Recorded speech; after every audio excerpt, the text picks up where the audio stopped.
Nouvelle onde de choc sur le vieux continent. Et surprise, l'épicentre semble bien être Kyiv. L'affaire prend une tournure des plus sérieuses. Nous parlons ici du dossier Nord Stream, dont une révélation fracassante vient pulvériser les belles histoires servies jusqu'ici par les gouvernements Bruxelles et leurs fidèles haut-parleurs médiatiques. Ce petit détail digne d'un thriller géopolitique ne met pas uniquement en cause l'Ukraine, il éclabousse directement Zelensky.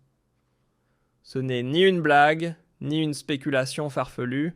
Bienvenue dans la réalité brute de 2025. Pensez distinguer à tous ceux qui ne gobent pas tout. Vous êtes bien sur Verheimlicht. Actuellement, sous les verrous, un membre d'élite de l'armée ukrainienne. Et devinez quoi ? Cet homme se trouvait en opération au moment précis où les pipelines de la Baltique sautaient. Il serait mêlé à cette action soigneusement orchestrée depuis des lustres, un sabotage maritime que personne n'osait vraiment croire, jusqu'à aujourd'hui. Il était intégré à une cellule ultra confidentielle des forces armées ukrainiennes, opérant sous l'indicatif A0987. Et au centre de cette nébuleuse militaro-stratégique, trônait le capitaine Seirka. Entre août 2022 et novembre 2023, cet officier a été affecté à une unité aujourd'hui formellement connectée à une offensive visant une infrastructure énergétique européenne de première importance. Alors, osons poser la vraie question, celle qui dérange, si un militaire d'élite ukrainien toujours en exercice a bel et bien pris part à cette action, peut-on encore faire semblant que Kiev n'a rien à se reprocher ? Et le président Zelensky peut-il continuer à soutenir l'air de rien que l'Ukraine reste étrangère à cet acte ? La ficelle ne commence-t-elle pas à être un peu trop grosse ? Mais c'est exactement ce qu'il a fait. Encore et encore. Lors de conférences de presse face à la ministre des Affaires étrangères finlandaise, dans des interviews avec des magazines politiques, Zelensky a parlé d'accusations absurdes de propagande russe d'attaque contre la vérité. Citation : « Je trouve dangereux que certains médias indépendants prennent de telles initiatives. » Dangereux, oui, monsieur Zelensky, mais pas pour votre gouvernement.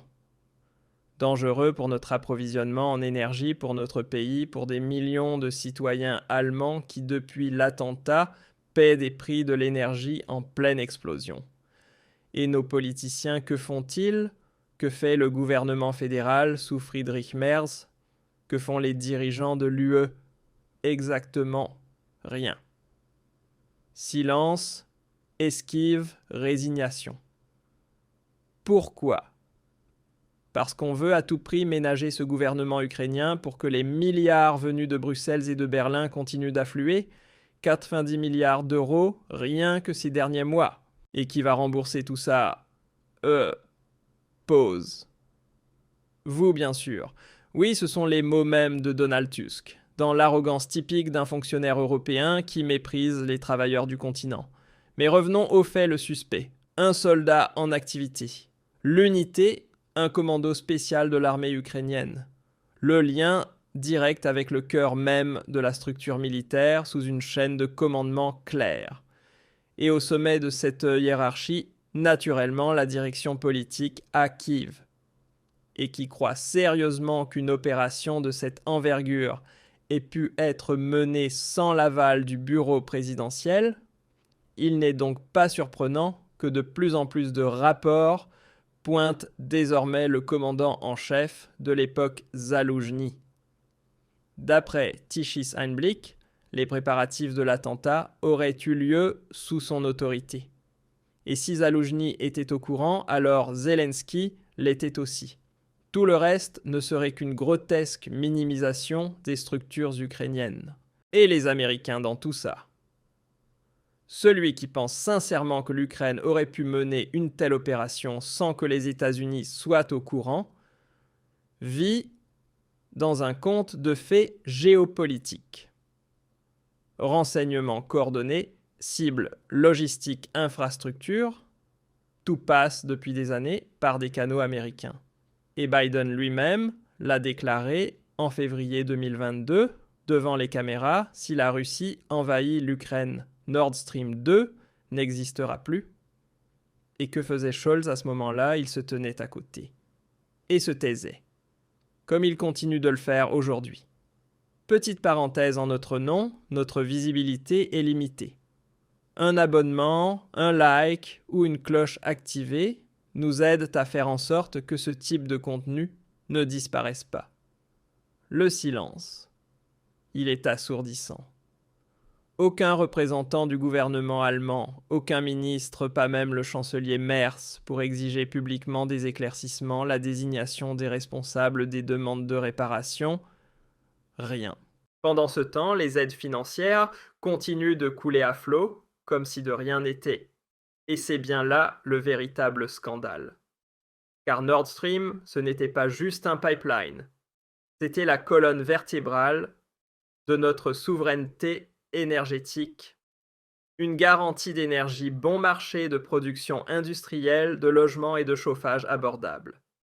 Et c'est précisément cette colonne vertébrale qui a été délibérément détruite, potentiellement par un pays que l'on prétend être notre allié, un pays qui depuis des années joue la carte de la victime tout en agissant en coulisses comme un stratège aguerri sur l'échiquier géopolitique. Et que dit Zelensky à tout cela? Il nie. Encore et toujours. Alors même que les soupçons deviennent de plus en plus clairs des membres actifs de l'armée ukrainienne, auraient été impliqués. Cet attentat à l'explosif n'aurait rien d'un acte isolé, mais relèverait d'une opération coordonnée, avec une chaîne de commandement claire et très probablement le soutien total de Kiev. Mais au lieu de remords, au lieu de diplomatie, au lieu d'excuses, ce sont des fonds européens qui tombent, 90 milliards d'euros, adoptés sans broncher. Et si quelqu'un ose demander si cet argent sera remboursé, il ne récolte qu'un commentaire sarcastique. Tout cela, c'est vous qui le remboursez. Merci pour rien, monsieur Tusk. Et nos médias. Ils continuent de célébrer le vaillant peuple ukrainien. L'ARD diffuse des documentaires sur leur héroïsme. Le ZDF montre des reportages sur la morale de Zelensky. Mais que l'Allemagne se vide de sa substance économique, que les entreprises fuient, que des millions de citoyens peinent à se chauffer ou à faire le plein, cela est soit passé sous silence, soit enjolivé. Bienvenue dans la nouvelle réalité médiatique. Tandis que de telles opérations, attentats, missions clandestines et actions de renseignement passent sous les radars, le citoyen devient un être transparent. Les courtiers en données collectent nos informations comme des trophées, localisation, habitudes d'achat santé, opinion politique, voire orientation sexuelle. Et ce sont ces mêmes gouvernements qui parlent de protection et de vie privée, mais qui restent les bras croisés, ou pire encore, tirent profit de ce contrôle total des données. C'est un double jeu des plus pervers. D'un côté, on prêche la démocratie, la transparence, les droits de l'homme. De l'autre, on couvre des actes agressifs comme la destruction d'un pipeline stratégique central. Ce n'est pas une coïncidence, c'est un calcul politique froid. Et personne ne veut savoir ce qui s'est réellement passé. Personne ne pose de questions. Car les réponses seraient explosives. Elles ébranleraient l'équilibre des pouvoirs transatlantiques. Elles feraient taire la machine à propagande. Elles révéleraient que cette guerre est bien plus qu'un simple conflit défensif. Qu'il s'agit d'intérêts économiques, stratégiques, idéologiques.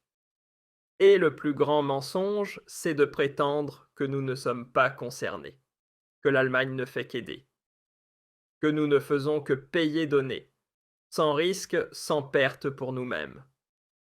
Quelle farce! Nous avons perdu Nord Stream. Nous payons les prix de l'énergie les plus élevés d'Europe. Et notre industrie est au bord du gouffre. Et pourtant, personne ne dit ça suffit. Pas un mot de Friedrich Merz. Pas un mot de la Commission européenne.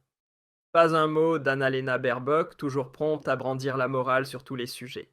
Mais quand il s'agit des dommages infligés à notre propre pays, silence radio. Et à cela s'ajoute une évidence, toute cette opération n'aurait jamais été possible sans un soutien occidental.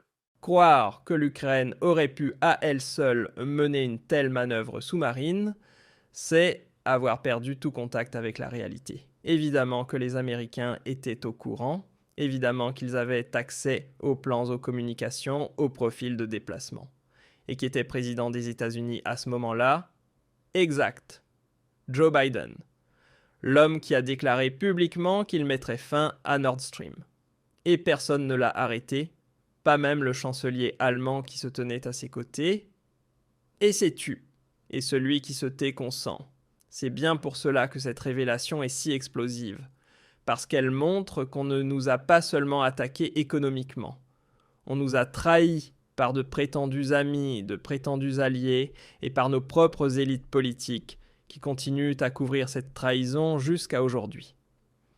Petite parenthèse, mais elle est essentielle si tu crois que l'État te protégera lors de la prochaine crise, regarde autour de toi. La vérité, c'est que tu es seul, et si tu n'as pas de plan, tu seras écrasé. C'est exactement pour cela que nous avons conçu notre système de préparation aux crises, un cours complet étape par étape pour protéger ton argent, ta liberté et ta vie avant qu'il ne soit trop tard. Le lien est en description. Et soyons honnêtes, en 2025, ignorer cela serait l'une des plus grandes erreurs de ta vie. Ce sujet ne doit pas sombrer dans l'oubli. Il ne doit pas être balayé par la prochaine vague médiatique. Il faut de la pression, une pression publique, citoyenne, déterminée. Car si nous ne réagissons pas maintenant, la prochaine cible sera une autre pipeline, une autre installation industrielle, un autre service essentiel. Peu importe que les auteurs viennent de Moscou, de Kiev ou de Washington, quiconque attaque notre pays doit en répondre. Point final. C'est pourquoi notre mission demeure, en tant que citoyen critique, en tant que véritable démocrate, en tant que personne ayant du courage, de réclamer la vérité et de continuer à parler de chaque fait, chaque document, chaque nouvelle révélation. Car si les gouvernements se taisent, alors c'est à nous de parler, jusqu'à ce que toute la lumière soit faite jusqu'aux dernières conséquences, jusqu'à ce que nous ayons enfin des dirigeants qui servent l'Allemagne en priorité, et non des intérêts étrangers